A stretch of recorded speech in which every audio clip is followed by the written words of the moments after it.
Hi, everyone. My name is Megan Conahan. I'm EVP here at Direct Agents, and we have three really, really amazing sessions for you today. Just a note, if you do have any questions, we're going to save all the questions to the end, but please feel free to chat them using a little chat box, hopefully on the right-hand side, and we can answer them at the end, or we'll save questions, so I'll prompt you at the end as well. Just so you guys know, this is our Direct Agents Holiday Planning Playbook, how to master Q4 with Direct Agents. And if you're not familiar with Direct Agents, just a little bit on us. We are a 20-year-old independent, minority-owned digital marketing agency. And what we specialize in, and what we just do really, really well, is driving sales, growth, and profitability online and on Amazon and other marketplaces. So this is our 20th Q4, which is really hard to believe. And we're really, really excited about talking to you guys about how to prepare for the success of this Q4, because it's going to be a little bit different like the last few years, I think, have been. So like I said, we have 3 sessions to get to. I really want to jump in right now because we have a ton to cover. We're going to start mostly with the new ways holiday shoppers are consuming, essentially going into October, November, and December. But before we jump into that discussion, I want to introduce my co-panelists, Monica and Corey. Could you guys quickly introduce yourselves? Yeah, sure. My name is Corey Levine. I'm the VP of Integrated Media here at Direct Agents, and I'm really excited to be here to talk to you all today. And I'm Monica. I am the Director of Growth Strategy, and I am also really pumped to talk to you all today. So much excitement. I'm excited too. Okay, so we're going to talk about some of the pivots brands need to make for Q4. But before we do so, we also want to really set the stage on what to expect this holiday season, because we don't want to just jump into some of the tactical things. We really want to show you what's going on more of a macro level. So overall, 2022 has not been the rosiest picture, right? We have seen record inflation that's really hampered spending, and it's just caused a lot of fear for consumers about the economy and a possible recession, and just overall their economic well-being. But if you are looking and following and tracking things right now, things are starting to really look up, right? Inflation has gone down. The Federal Reserve said that we're no longer expecting a recession, which is great news. And consumers are increasingly optimistic. In fact, this is the most optimistic that they've felt since 2021, which is really, really exciting to see. And this optimism is really creeping into consumer spending. So this year's Q4 is supposed to grow, I think it's like a little bit shy of 5% year over year. And if we look at Prime Day, which just happened, which has historically been very correlated with Q4, we see a really similar trend, right? Prime Day growth is very correlated with Q4 growth, and Prime Day growth was up about 6% year over year. So what that means is that the US is really predicted to have more of a record-breaking holiday season this year. And in fact, when you look at when you ask actually consumers, about 1/3 say that they're expecting to spend even more on holiday gifts this year than they are last year. But while consumers are spending more, and we are setting ourselves for a record-breaking Q4, I don't want to paint it as like this amazing, picturesque unicorns and puppies and all of that, right? Consumers are still really cost conscious. They spent the better half of the last year, 2023, preparing for a recession, worrying about their own economic circumstances, and those concerns, they just don't fade overnight, right? So consumers are still very much in this like recessionary mindset, even though they're still spending.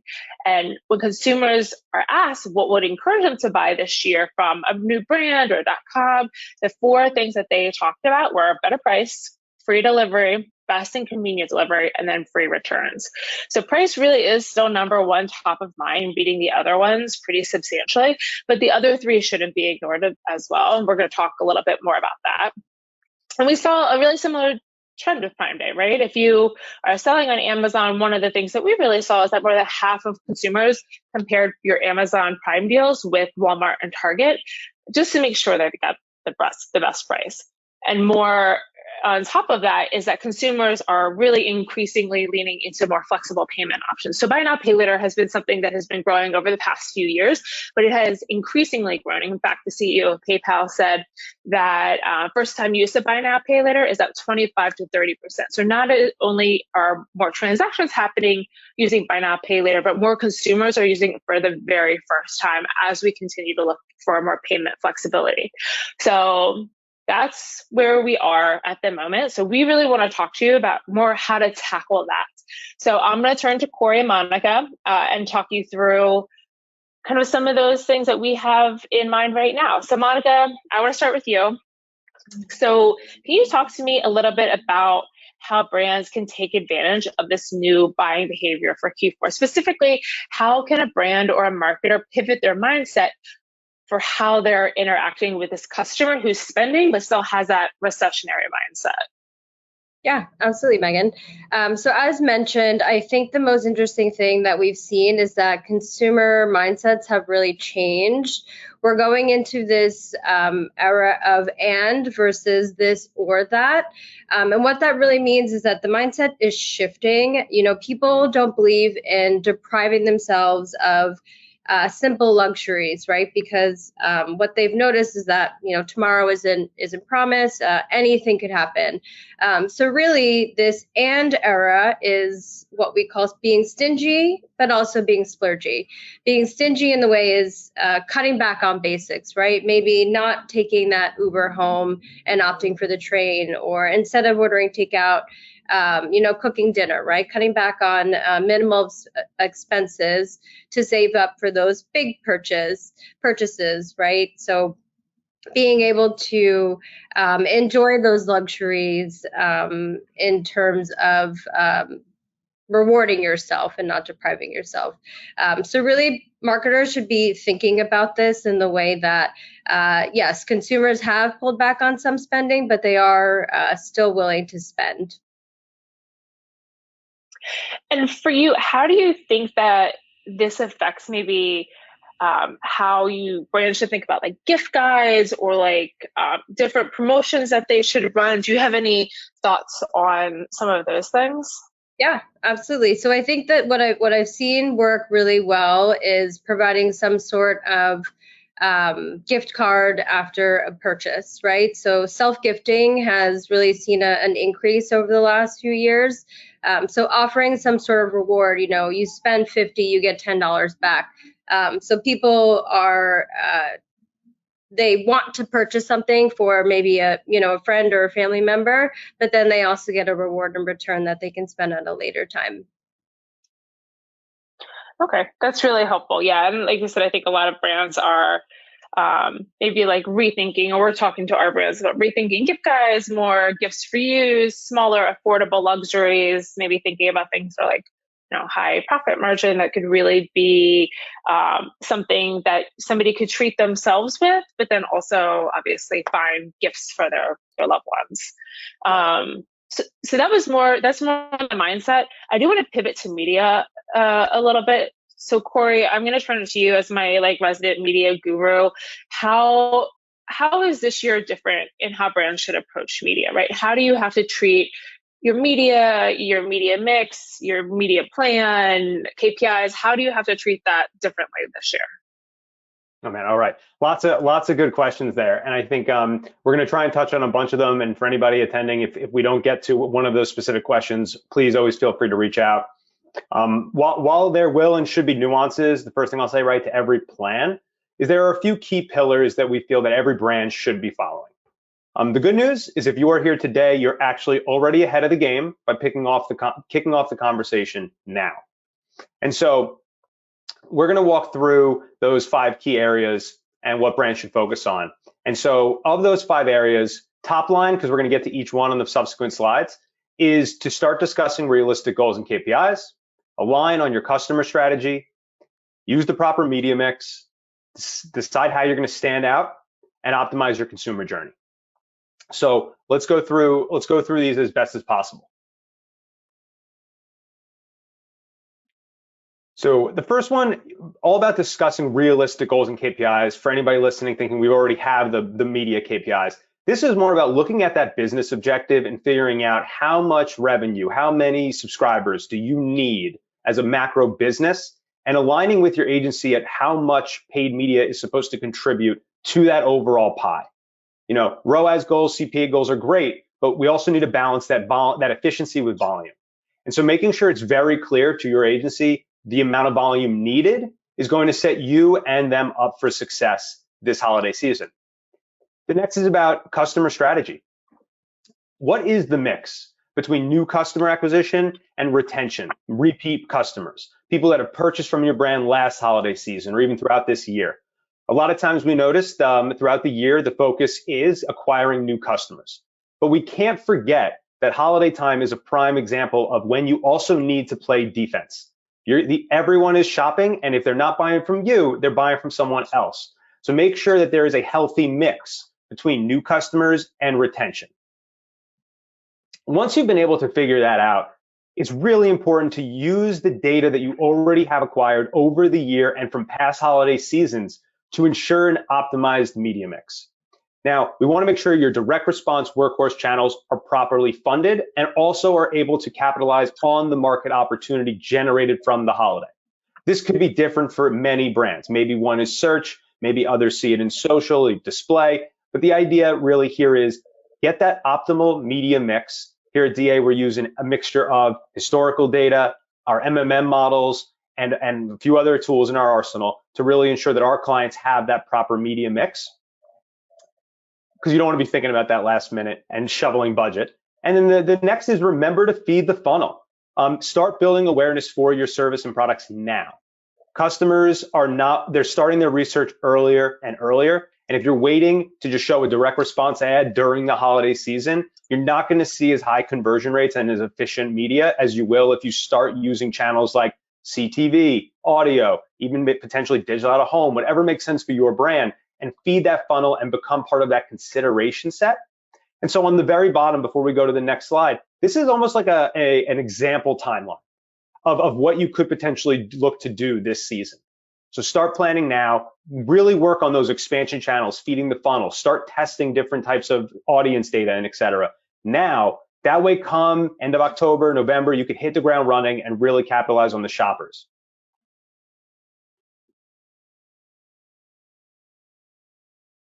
And so while it's a lot, many people might be asking, what does this potentially look like? So this is an example of a flighting strategy that we have rolled out for one of our clients as we approach the second half of this year. And so as you can see here, we're really focused on those expansion channels in August, September, and then it starts tapering off in October, and we just flip it. We flip it right into in October, November, and December, those performance media channels are now getting the bulk of that media.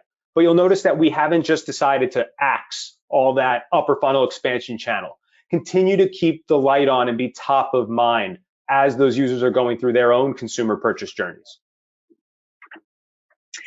Corey, I have a question for you. So for brands who have historically just invested in the duopoly, being Google and Meta, what are the channels you think would be the most top of mind based on consumer behavior and performance that you've seen? Like, what would be the top one, top two, top three that you would recommend testing for an e-commerce brand really trying to drive sales velocity going into Q4? Yeah, I think we can't undermine the power of connected TV. The landscape has shifted. And also with connected TV, even as there's a lot of retail media networks that are tapping into data to be even able to target on these devices. And we have a lot of great content, and people are streaming at the second half of this year.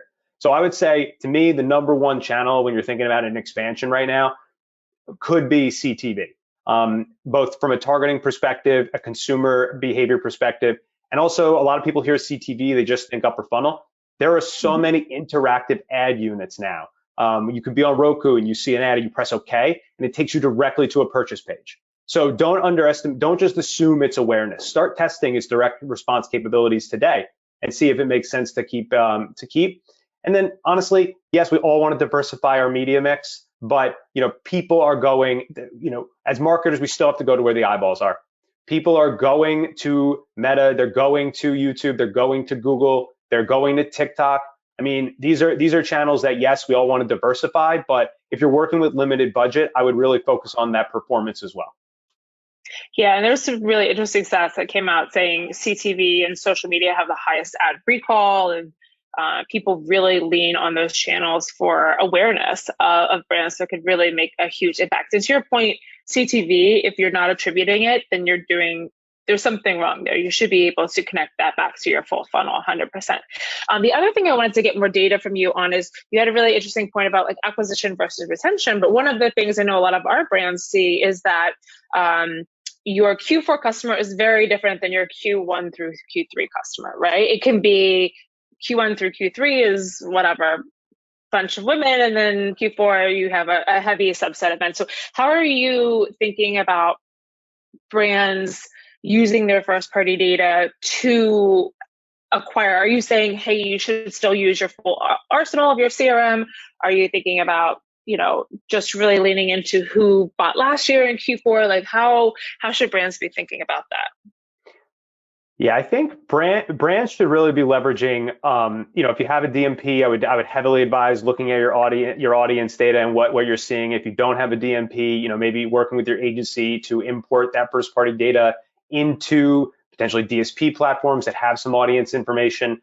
But I think it's a healthy mixture of all of it. I mean, your first party data is everything. So I would advise you look at who your customer is throughout the year, and also add that lens of what has happened last holiday season, the holiday season before. Find out what that delta is. How different is that audience? Does it warrant its own strategy? Do you have the budget in your funds to afford a different strategy and really over segment the users? We're living in a world now where I don't want to just say broad targeting. Personally, I don't necessarily believe in that, but I think the broader targeting is the key versus more niche targeting, like we're all used to. So over segmenting your audience, with everything we're seeing, I don't necessarily think is the ideal way, but I think leveraging a healthy mix of that first party data, make data-driven decisions on what that holiday shopper audience looks like. That should be the first place you go. From there, you can then leverage even that information for lookalikes, or you can then go ahead and just expand out to more second party powerful data and intent holiday shoppers that a lot of these partners have. So I would say, Megan, there's not a blanket, percentage between these, but I think if I was doing it, that would be the exact process that I would follow in order to come to a decision of what I need to prioritize with my investment. Okay. Yeah, there's nothing I hate more than, I think last year I bought like a gift for a friend who had a cat, and I got retargeted with cat ads. I'm like, I don't have a cat. Like, this was a present. But I think to your point, there's so many variables that go into it. And nothing against cat owners. I love them. They're lovely. Okay, so I want to pivot to messaging, because I think messaging is another really big portion of this. There's so many stats that say messaging and creative is such a huge portion of why consumers interact with an ad, why somebody would stop and consider a new brand, et cetera. So, Corey, obviously, messaging is really important, but consumers are also really price sensitive. So how do you pivot your messaging so that you can capture demand, but you can still really be sensitive to this like recessionary mindset? Yeah. So before I answer that, I want to emphasize one thing, Megan, you said. We cannot underestimate the power of creative. You could have the optimal media mix. You could do all the right stuff with the data that we just discussed. You could flight your budgets. You could place your ads perfectly. If your creative falls flat, if it doesn't make your brand stand out, no one's going to click through. And when that happens, that's when you're going to see detrimental effects for the rest of your year. So really, yes, put an emphasis on media and marketing, but put as if an equal, if not more of an emphasis on what messaging those users are going to be seeing. Every year, competition gets more and more fierce, more and more businesses pop up. I don't have stats that show that ones that go under versus come up, but it just keeps getting more and more competitive, and people are using more and more ads to help their business. So you really have to stick out through the clutter. I think one thing to call out is, Megan, so customers are price sensitive. Everybody wants free shipping. Any brand listening, assume that every one of your competitors is going to be having a promo. They're going to be having good pricing, and they're going to be touting free shipping or shipping at a certain threshold. Like, assume that those are almost just like the first step that most brands and most consumers want to be seeing. I like to think about it from my aspect of, if you're not offering it, you're off the consideration set. That's how price sensitive customers are right now. But then you get into that rabbit hole of, well, if everybody's saying the same messaging, how do you stand out from the clutter? And so here, this is where we kind of had some ideas about, like kind of building up that loyalty program, like using this like awareness media, this feeding of the funnel to not just get a consideration set, but actually entice people to sign up for some holiday loyalty program, something with you. Nike does a phenomenal job of this with their drops and all this stuff, this exclusive offers, right? And I think so on the right here, you can kind of see that what do consumers want? Like, let's listen to what consumers want. They are who we're going after. They want early access to sales. So they don't want to have to think too hard for holiday shopping. Like, they want to get it done easy and earlier. So early access to sales. Early access to new products. Is there a new product launch that by signing up they can get? And then you get them in that first party data pool. And even offers and recommendations tailored to personalization, making that user feel like this is a message for them. It's solving a problem that they are having. Or Megan, as you mentioned, you bought a product for a friend that's a cat person. Like, maybe they had a problem, or maybe there was something there that enticed you to think that'd be perfect for my friend. That's the kind of use pricing and shipping as almost if you need to have it. What else are you going to be doing? And I think I can't underestimate the power of a loyalty program and making consumers feel that their holiday shopping is going to be easier if they sign up with you.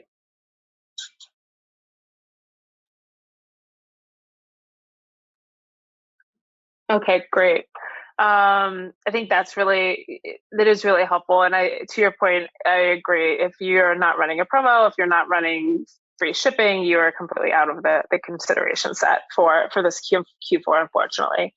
Okay, so I would be a little bit remiss if we didn't talk about user experience. So we have not entire, but a part of an entire session on this. So we're not going to dive into too big of a detail, but we did really want to talk to everybody about mobile. And I know mobile is such a huge part of overall traffic, and so many brands are still not approaching mobile in the right way. So Monica, I just wanted you to talk through maybe some opportunities that marketers could take advantage of right now when you think about using mobile to your advantage in Q4.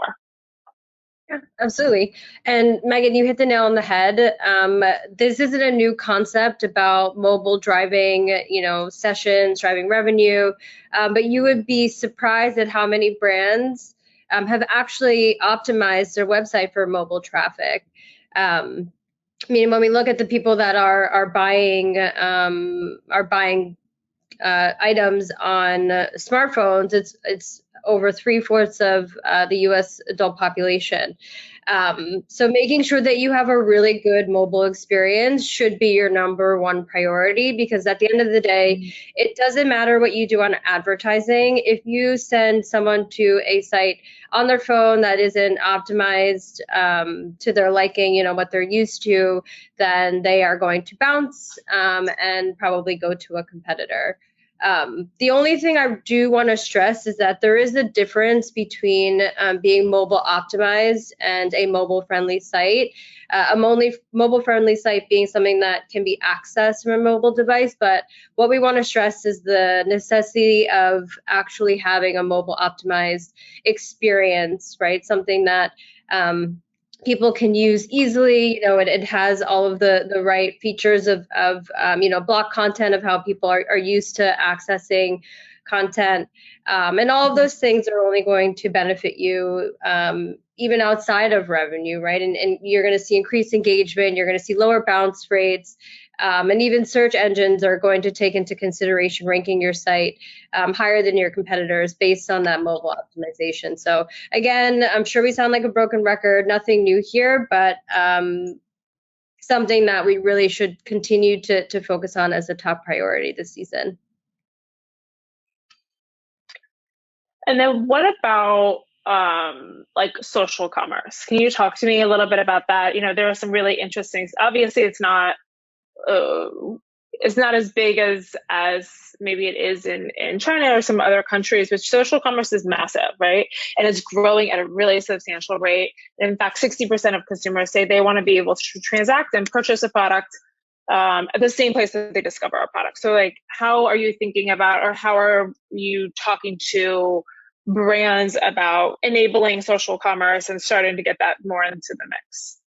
Yeah, absolutely. I think that the theme here is how do we provide the most frictionless customer journey, right? So we know that consumers are using their phones not only to search for products, but even on social media. That's where they're really discovering brands and making sure that they're able to easily make that purchase within whatever social platform that they're on, right? And that's something that is becoming popular across all age groups, even those baby boomers, but really on the focus is on Gen Z and millennials. 1 in 5 Gen Z and millennials are making those purchases right through their social media apps.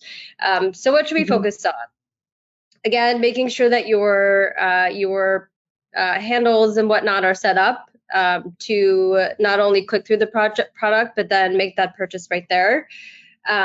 Another thing that people are using, especially that younger generation, is chat features.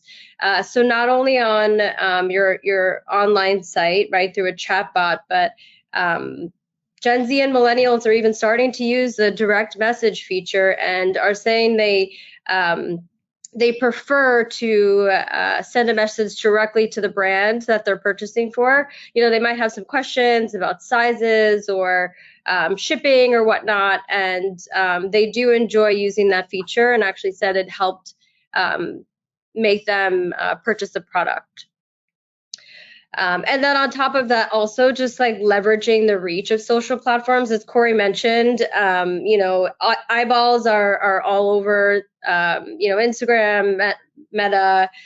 So really being able to leverage those and making sure that your brands are on those sites because that's where our consumers are. Yeah, absolutely. And to your point, it's where Gen Zs and millennials are starting to buy, even though it maybe isn't a huge portion of your overall traffic.